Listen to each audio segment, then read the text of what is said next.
You combine a brilliant as hell concept for an isekai, super colorful, entertaining as hell characters, and one of the best soundtracks in the history of anime. You get the highly regarded, highly acclaimed Overlord. I am DK Guillotine, and I am a fairly new fan of Overlord because I have to come right out and be front with this, and this will be very obvious as we go through this video. I did not absolutely love this show from the very beginning, and we will talk about that in depth in this video, but I've said some nasty things about this show in the past, and I have said something like some on this channel as well. I would kind of prefer you forget about that because my opinion of the show has completely changed. This show is officially one of my favorite animes of all time. I adore Overlord. I love this show, and to show that, to make up, to atone for my sins against Lord Ainz himself, I am going to give you the ranking of all 4 seasons of Overlord. Season 4 of Overlord just wrapped up a couple of weeks ago. I thought the season was an absolute fucking banger, and I am so excited to do this video. All 4 seasons of Overlord ranked worst to best. I always love doing these videos. It's kind of hard sometimes, but this one I think is gonna be a pretty darn good one. So without further ado, I don't want to waste any time. You're gonna pretty much get all of my thoughts on the whole show as we go through this video. My thoughts on every single season as we rank them from the worst to the best. Let's get into this, and let's get into this with number 4. And I'm very happy we're gonna get this one out of the way right now, so I can pretty much just praise the hell out of this show for the rest of this. But number 4 for me is so easily season 1. I'm not gonna lie, I absolutely love this show. It's in my top 10 favorite anime of all time, but for me, this season is like a 6.5 out of 10. It is a passable isekai at best, and I have seen way better isekai than this first season of Overlord. And I'm just gonna get into why. So the first couple episodes of this season, pretty solid. We're introduced to the character. We're introduced to the character of Ainz, of Lord Momonga. Of course, what goes on with him, where he is just a normal weeb in Japan playing a game, and he has been playing this game for pretty much ever. He's a veteran player of this kind of MMO. And then you have what this show becomes, where he is instantaneously teleported in to his character in the game, immediately becomes this character. So he is now the Overlord of Death. And the first 3 episodes, we pretty much are just introducing us to all of the characters of Nazarick, all of the main Nazarick gang, all of the maids. It's a very fun start to the show. And at this point, I'm enjoying the show. The fucking opening, Clatonia by Tom Hotaro, absolutely god tier, dude. I'm already really liking the show. The ending as well, LLL, performed by Myth and Royd, my favorite band of all time. I absolutely loved what was going on for these first 3 seasons, for these first 3 episodes. But then we get to one of my issues with Overlord. Only for about the first 2 seasons. This issue kind of did away with itself when we get to a certain point in the show. But one issue I had with this show that made me really hesitant to ever really like it, and made it really hard for me to keep going with this show, because it took me a long fucking time to get through season 1. It took me a span of around a couple months, honestly, to actually get through this season, because I was just not a big fan of it after the first 3 episodes. Because we go from the first 3 episodes, we go from that into basically what happens is Ainz creates this adventurer persona, this adventurer character, and is completely unknown to be Ainz. He is basically a different character for this point. And we basically get him going out, and he meets a bunch of just typical isekai characters, and then for a couple episodes, this show just goes from a really cool and interesting and awesome concept for an isekai into kind of one of the most run-of-the-mill, just plain as boring as hell isekais ever, where you just have him going around and doing just normal typical isekai shit for a couple episodes here. And these couple episodes just bored the shit out of me. I'm not gonna fucking sugarcoat it. I didn't really care for them. You have the character of Nabarel, who is not a terrible character, but not one of my favorite maids easily. I think there are far better maids than Nabarel, but not a horrible character. But this just felt like the most basic run-of-the-mill isekai ever, where you just have him going along with very boring, uninteresting characters that you don't even remember a single one of their names, going through, and it's just boring isekai shit. They do try to spice it up a little bit by throwing in a couple villain characters. You have Clementine, and then the wizard, the old wizard guy. I really liked Clementine. Clementine was actually a character I really liked. I think that's an unpopular opinion, but I thought Clementine was a super cool villain. Maybe it's because I didn't give a shit about any of these characters, so so when she fucking kills them all, I was kind of like, oh, thank you for getting rid of them, because I did not care about those characters whatsoever. But yeah, we go from this really cool concept from an isekai to just a really boring run-of-the-mill isekai. Now, it's only for a bit, and it definitely irons itself out a little bit, well, not until season 2, but for this first little middle bit of the season, I really don't care for it, honestly. I really am not a big fan of it. And when I eventually rewatch the show, I am not going to look forward to having to watch it all again, because it is just boring isekai shit. Like, for example, I tried watching that Black Summoner show. A ton of people said it was great. I love isekai, so I checked it out. Show bored the ever-loving shit out of me. Just basic run-of-the-mill isekai stuff was kind of cool for a little bit there when it was kind of given like a Pokemon isekai type vibe, but it didn't last long. It was just a very typical run-of-the-mill thing, and I stopped it and I gave up on it pretty dang fast. So yeah, this middle bit of the season 1, I'm not gonna sugarcoat it. I'm not a fan. I really am not. I was enjoying the character of Clementine, like I said, but then Clementine, you know, no spoilers, obviously spoilers completely here that we're ranking the show. Clementine dies, gets killed by Ainzul Gon, in a cool scene, admittedly, a very cool fight scene between Clementine and Ainz, but after that character's gone, I'm just like, oh, wow, well, that was kind of like the one thing I was enjoying for this bit. Can we go back to those other characters? Can we go back to Albedo and Shaltir, please? But we continue with this, then we get the final little bit of the season, which we'll talk about in just a second, but one more thing I want to talk about, one more issue I have with this season, is I was under the impression when I watched the show that this show was about the main character taking over the world, being this absolute like titan, this tyrant who just kills people left and right. And yes, the show does become that at some point. But that is my problem with this season, and we're going to talk about that a little bit more in the next entry as well.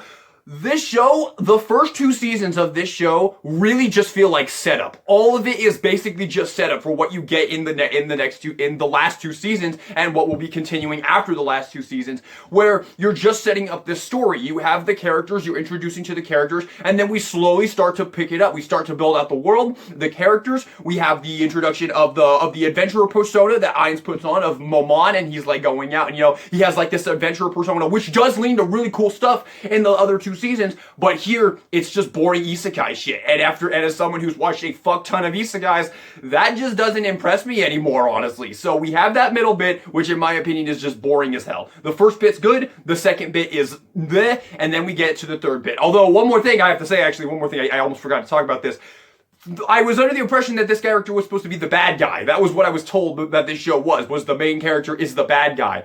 But in this first season, this dude might as well be going around donating to charities and adopting orphans, dude. He's going around to all of these towns in this first season, and he's like giving these overpowered as all hell items to like everybody he meets. Oh, meets a little girl and like wants to help her, gives her a fucking OP as all hell item.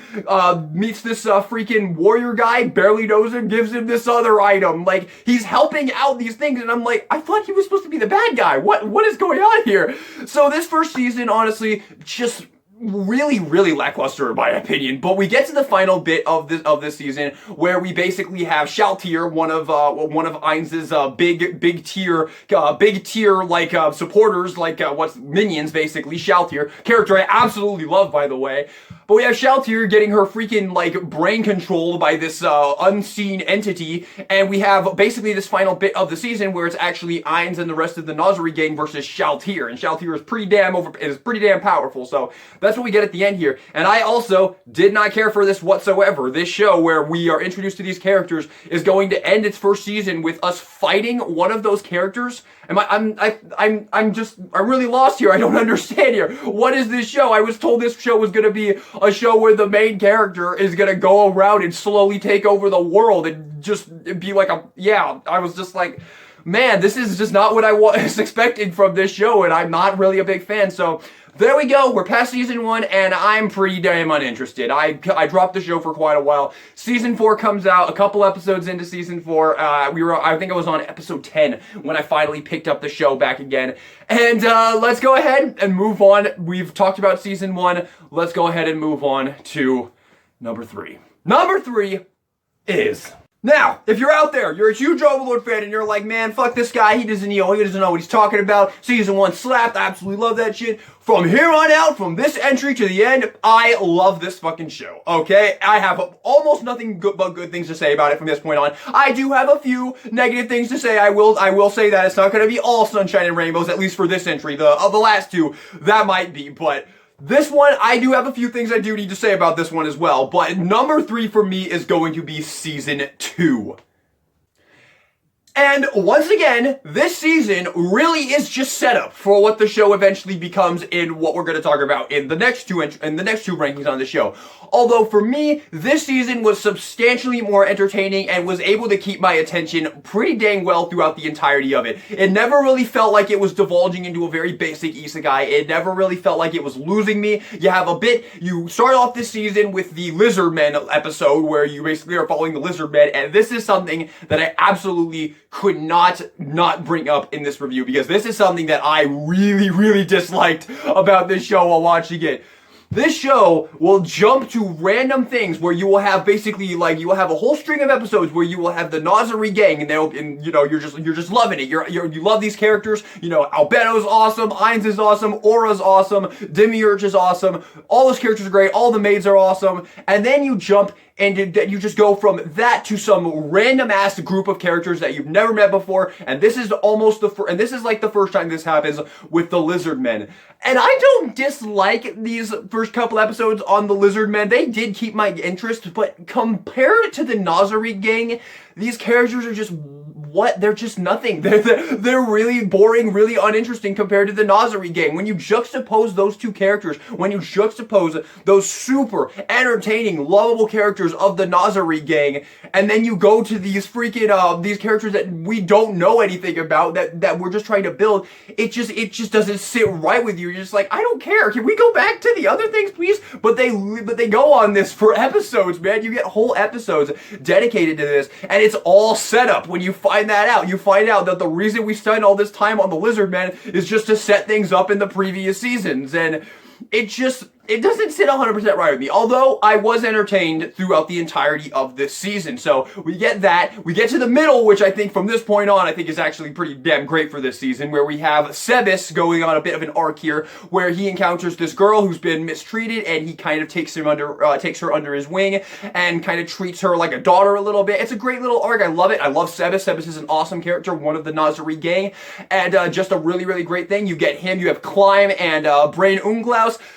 Characters that are, again, really boring, really uninteresting. Like, I would be absolutely shocked if there's a single Overlord fan on this planet who told me that their favorite character of this show was fucking Climb. Like, it's just like this show will go from so many awesome characters to just these really boring, run-of-the-mill isekai characters. And this was one of those moments. You have Climb, you have Brain Unglaus. Not horrible characters, but just not that entertaining, especially compared to Sebes. Luckily, Sebes is here for most of theirs. So they're basically like a little team. You have them, you have the introduction of the Five Fingers, and that all leads to a really cool thing. So the middle part of the season 2 actually pretty darn good, and then you enter the final act of season 2 where you have the basically the fight between the Five Fingers, and then you also have the other adventurers with Evil Eye, and then those other ones I don't remember all their name. All you remember is Evil Eye. Evil Eye was so cool, but you have that little group of adventurers, and you have the whole thing with Sebes and the Five Fingers going on, and this is pretty awesome. And this kind of kickstarts one of the things that this show likes to do, where it will build up characters, and it will be like, oh, these are gonna be the big bad characters, they're gonna be here, they're gonna be fucking shit up, and it puts them in front of one of the Nazari gang, and you're sitting there watching it like, oh, you're dead, you're fucking dead, and within 3 seconds later, they're all fucking dead. It's so funny that this show will do that, where it will spend entire episodes building up characters and being like, dude, this is a character, you're gonna know him, you're gonna like him, and then they put him in front of one of the Nazari gang, you're like, oh, well, he's done for. And then every single time without fail, instantly dead. It's just absolutely awesome. You build up the fucking Five Fingers for so long, and then you get to the scene where Sebes goes after them because they kidnapped, what was her name? Tuori, is that her name? It started with a T. I forget, but the girl he takes under his wing, they kidnap her, and he goes to the Five Fingers, who we've been building up for the entire season. They're all right in front of him, and you're just like, oh god, okay, well. And then, sure enough, 2 seconds later, they are all puddles of blood on the ground. and it's pretty fucking glorious. And then you have the big bad guy who's like, it's gonna be it, it's gonna be over, and 2 seconds later, his head just gets split open. This show is so awesome, man. That is one of the things that makes Overlord so damn great, is that no character is safe in this show. No matter how much they build or develop a character, if they're put in front of a Nazarene character, they're fucking doomed. So that is what you have with Season 2. And in my opinion, Season 2 is a banger. I really like Season 2. For the most part, once again, it is pretty much just set up all for what we get and what we're going to be talking about coming up. But it really is just setup, honestly. But it's good setup. It's fun to watch. It's enjoyable. Sebas is a good character, and he carries most of the season. And then you have the thing at the beginning with the lizard man. It's not a horrible thing. It's not a horrible thing. The main character of the lizard man, I don't remember his name. He's okay. But then you have Crush Lulu, who I actually thought was a pretty decent character. Honestly, I actually kind of like Crush Lulu. Honestly, so cool character there. So you have good characters throughout this season, and it's pretty good. And then you have the penultimate conclusion. You have the fight between oh yeah, we gotta talk about that actually. I forget her name, but the maid who's like the insects, the maid who's like the insect lady. I forget her name. It starts with an A, but I'm sorry, it's been a couple weeks since I watched the show. But you have that character who's one of my favorite maids easily versus these 5 adventurers, and that fight was awesome. That took out like a whole half of an episode, and that fight was awesome. That was a great fight. Although I do want to mention real quick the fact that in the opening, which by the way is amazing, Go Crygo, absolutely phenomenal, one of my favorite openings of the show, although I think all 4 openings of this show are fucking S+ tier, God tier, but Go Crygo absolutely rules. But I love in the opening that they build up this fight between Demiurge and Momon, and Ainz being as Momon. You have that fight in the opening, and then you get to the fight in the show, and it literally lasts like a quarter of how long it lasts in the opening. It's so absolutely hilarious to me. It's like, oh, that's gonna be a cool moment of the season, and then you get to it, it's like, what? It was pretty fucking funny. And then the other one as well, Sebas versus the big fucking 5-finger dude. You're like, okay, both of those fights lasted like double the length in the opening that they did in the actual show. So kind of funny there. I just wanted to throw that in there. I don't have a problem with it. It's still fucking awesome. But you get the penultimate conclusion. You have that fight. You have Demiurge versus Momon, which very short fight, but it is pretty cool. And then you have then we finally figure out why Momon was ever even invented and why we even had that little middle bit in season 1 that was boring as hell to watch, in my opinion anyway. Oh, sorry. Where we have Momon teaming up with them to help them fight the Nazari gang, who is kind of causing some issues right here in this town. But you, the person watching, know that Momon is actually Ainz, so you just know the whole time that all of these people are fucking screwed, and then he's got them wrapped around his little finger and is just going to absolutely make their day absolutely horrible at some point in the future, which we're going to talk about. But yeah, overall season 2 rules. I think it's a great season of the show. From this point on, I really absolutely love this show. And yeah, pretty much all my issues with the show are mainly in season 1. There's a few things I don't love. I don't love how the show will just randomly jump to other characters and really make you want the other characters back. But yeah, it does a great job though. This season does a great job. And I'd be absolutely remiss if I didn't talk about one of my favorite scenes of the entire show at this point, where you have, this is also in season 2 towards the beginning, one of my favorite scenes of the entire show, where you have Shaltir receiving her punishment from Ainz, where he makes her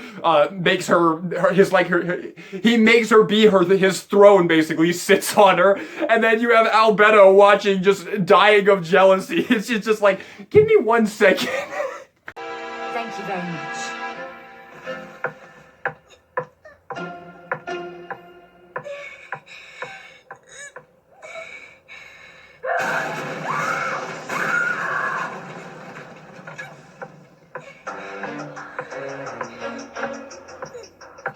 I am refreshed and ready to serve. Such a fucking great scene. Overall, season 2 is absolutely great. I really, really love it. It's the beginning of what the show ended up becoming. You basically have for two seasons of setup, but this season I think is far more successful in keeping the audience entertained while watching the show. So season 2 easily gonna be my number 3. But from this point on, these last 2 seasons I think are just fucking awesome. So let's get into it. Coming in at the number 2 spot is going to be season 4, the newcomer.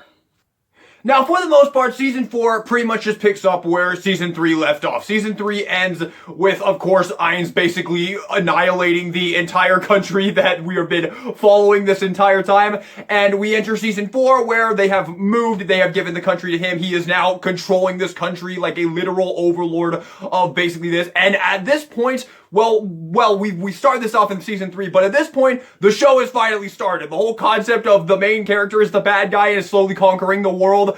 At this point, that is what we are watching now. We finally gotten past the first 2 seasons, which pretty much just set up all of that, and we've entered what this show is finally supposed to be, and in my opinion, it is just an absolute fucking blast to watch. Now, for me, Season 4 is slightly weaker than Season 3, which we'll obviously talk about, because obviously, process of elimination, Season 3 is obviously number 1. I'm sure a lot of people probably knew that before they even clicked on this video, but Season 4, really great how it just continues this. I do want to talk about real quick how much of a facelift I think the show gets in this season. This season obviously only finished airing a couple of weeks ago, and the show just looks fantastic. Like, the animation for this season in particular just looks light years better than than the art style and the animation that the show had previously. It just got a huge facelift in terms of the quality and the budget, which is really awesome to see. That means the show is doing great, and that means I cannot wait to see where it goes in the future. We have the movie coming out, and hopefully Season 5 and Season 6 and just on and on and on. I don't know, this show I just never wanted to end, man. It's such a fucking blast to watch these characters just slowly conquer the fucking world.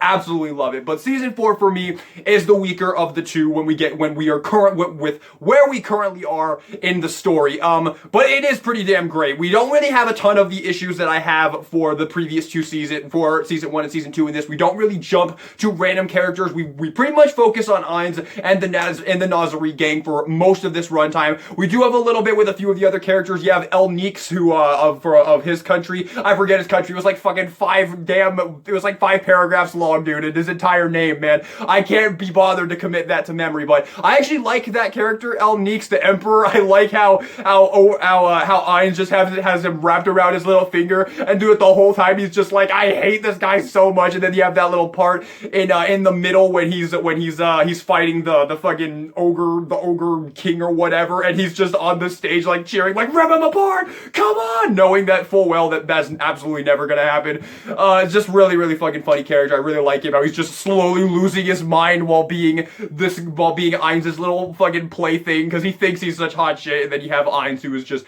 absolutely unstoppable, immortal, and it's just a really fun character as well. I honestly really like that guy, and that whole part's just really fun. You have the whole thing with the what was it called? I forgot. He goes to the little dwarf village to get like artisans and whatnot, to get like the runes and whatnot, to make him more powerful, to make all of his minions more powerful, just to become more powerful overall. And you have that whole thing with, I forget what the fuck was their damn name, the rodent things. I completely forgot what they were called. I want to say Fusa, but no, that's the Madagascar thing. I don't remember what the fuck they're called.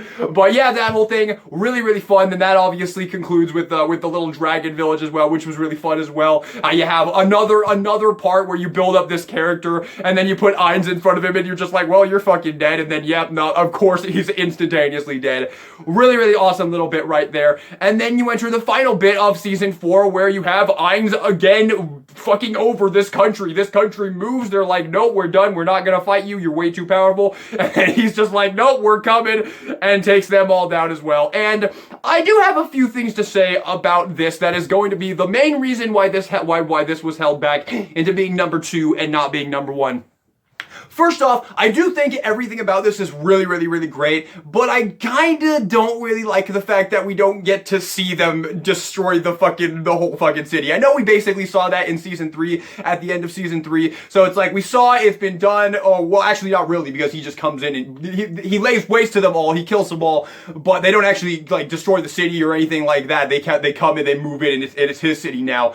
But in this season, he actually completely demolishes the entire city. Like, it is a pile of rubble when they're done with it. And you don't get to see that happen. You don't get to see Aura going through and fucking killing everybody. It's just, it's kind of sad they didn't show that. And instead, we focus on Raynair and Climb, which is somewhat cool, but the problem I have with this finale is how obvious for me the twist of Princess Renair being in on it with Ainz from the beginning. I mean, throughout the whole show, they show us that Renair is obviously evil and is obviously not someone that we really should be trusting, especially Climb and all of these other characters. She is clearly evil. She is clearly not a very good person because they continuously show us that throughout the show.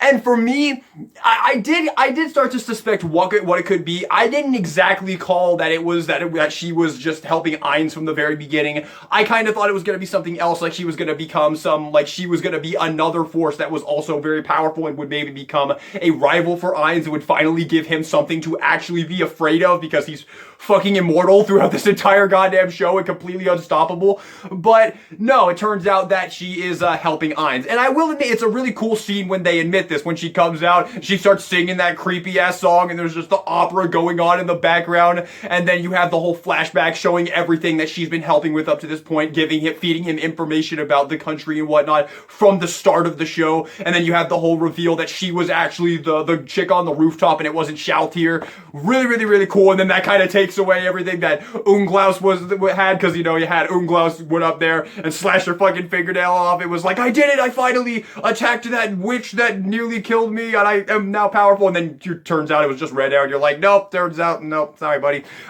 So really, really, really fun there. That's a really great scene, genuinely, it's a great scene. And am I the only one who totally thought that they were gonna pull the cover down from Climb and he was just gonna be a fucking severed head? I 100% thought that was gonna be the case and he was just gonna be like a fucking little thing hanging off of Renair that she could talk to. I think that would have been pretty fucked up, and maybe that's gonna be what they kick season 5 off with. That'd be a pretty cool thing. But I found it so weird that in that scene where he's laying in the bed that it was only showing his head and we didn't see anything else. It was super unnerving, and I was like, they're gonna pull the cover down. He's just gonna be a severed head, isn't he? But at the moment, we don't know if that is the case. It could absolutely be, though. I would not put it past this show. But I really do like the scene where they reveal this. But for me, it was pretty damn obvious. There was clearly something up with that chick. She was clearly not all there in the head, and it wasn't too hard to figure out what was going on there. But it's still a pretty cool scene where they reveal it.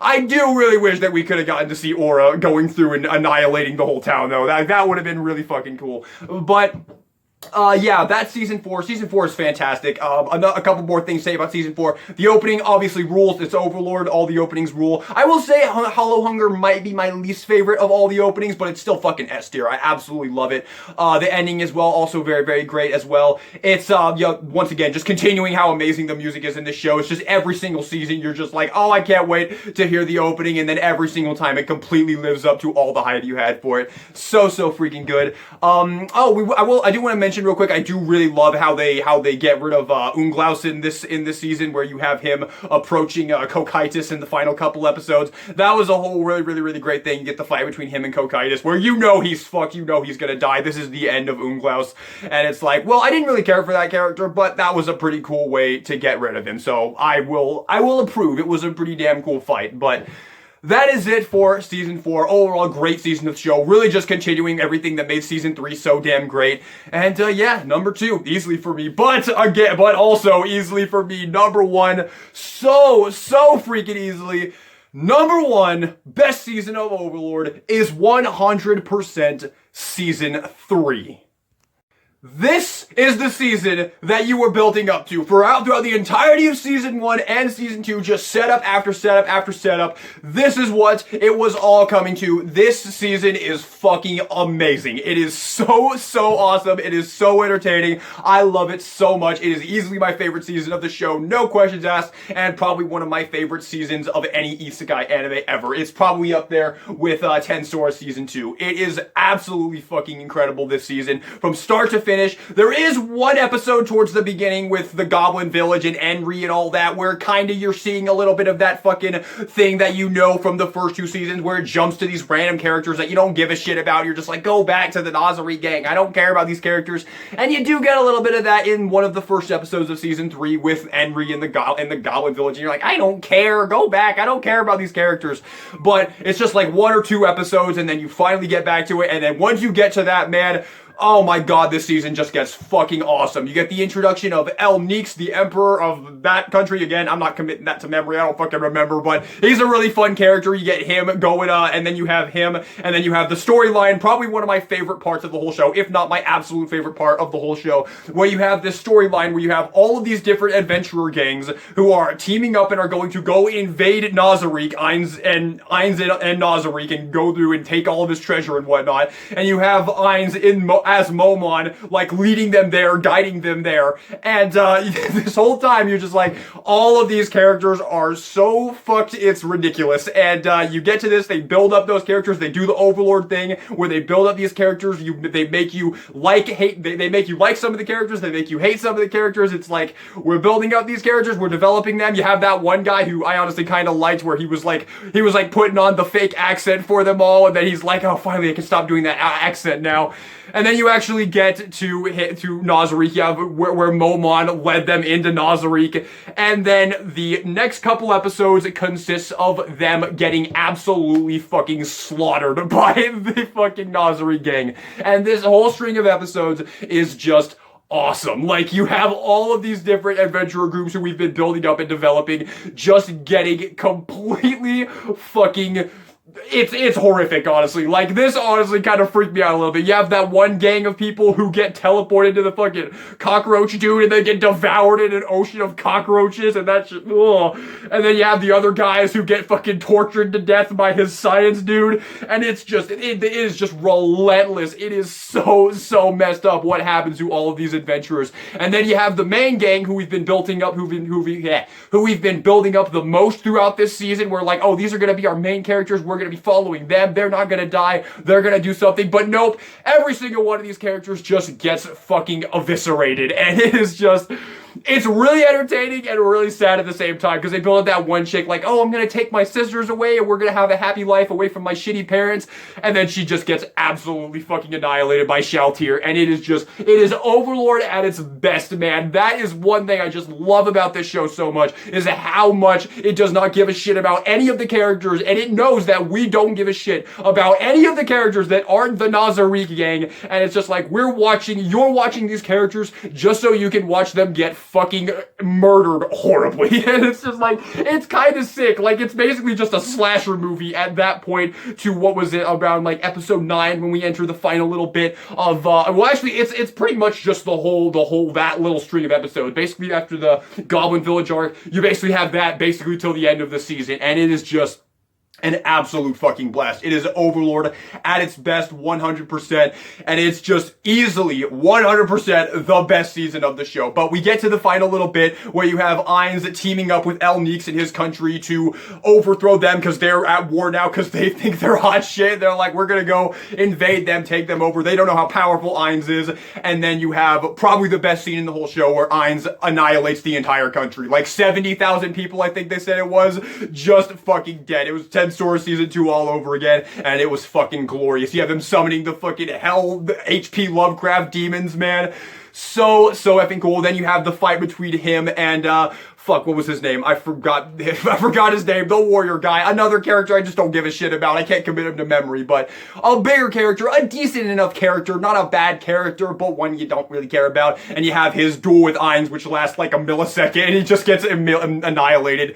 Overlord at its best, man. This season is just Overlord at its best. There is no topping this season for me when it comes to what we have currently. I don't think any other season of the show even remotely lives up to what this season does. It is just ridiculously entertaining from, well, I want to say from start to finish, but there is that little Goblin Village episode in there, and there is a pretty great episode of that towards the end as well, where you have them invading that village as well, and you have all those assholes coming in to beat them, and you have Henry totally outplaying them with the little item that Ainz gave her in season 1. That's a pretty damn cool episode. Let's not take that away, but awesome. Season 3 just rules. This season is the bee's knees when it comes to this show, and it is the season that you absolutely look forward to the most when watching the show. Not to mention, I would be absolutely remiss if I didn't talk about Voracity, the opening for season 3.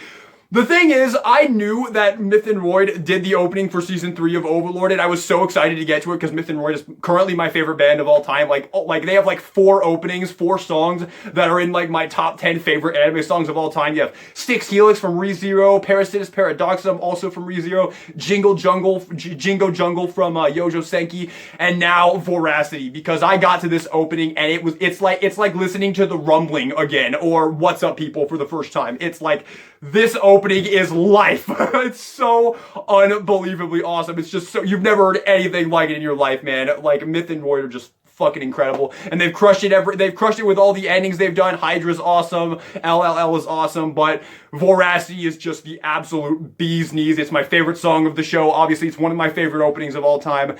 And it lived up to all the hype I had for it. So there you have it, number 1 so easily, season 3. Honestly, I really have no complaints whatsoever with this season. It is just an absolute banger, pretty much from start to finish. Like, even that little Goblin Village, at least it lends to a really, really great bit at the end of the season. So yeah, easily my favorite season of the show, one of my favorite seasons of any isekai ever, and there you have it. That is all 4 seasons of Overlord ranked. That was a super, super fun video, guys. I hope you enjoyed it. All of the Overlord fans out there, I hope you will forgive me for talking shit about this show in the past, because I love this show. It is one of my favorite animes of all time. I absolutely freaking love Overlord, and there you go. That is my way of saying sorry, of atoning for my sins, and talking shit about this show for a little bit. So there you have it. Thank you all so much for watching this video. Hope you enjoyed it. If you did, maybe subscribe to me for some more anime content. If you like Overlord, maybe subscribe, because I am very much planning on getting some Overlord figures in the past, because I love it. And yeah, we'll definitely review those if I get them. But thanks so much for watching, everybody. Hope you enjoyed it. And this is GUILLOTINE. I'll sign you out.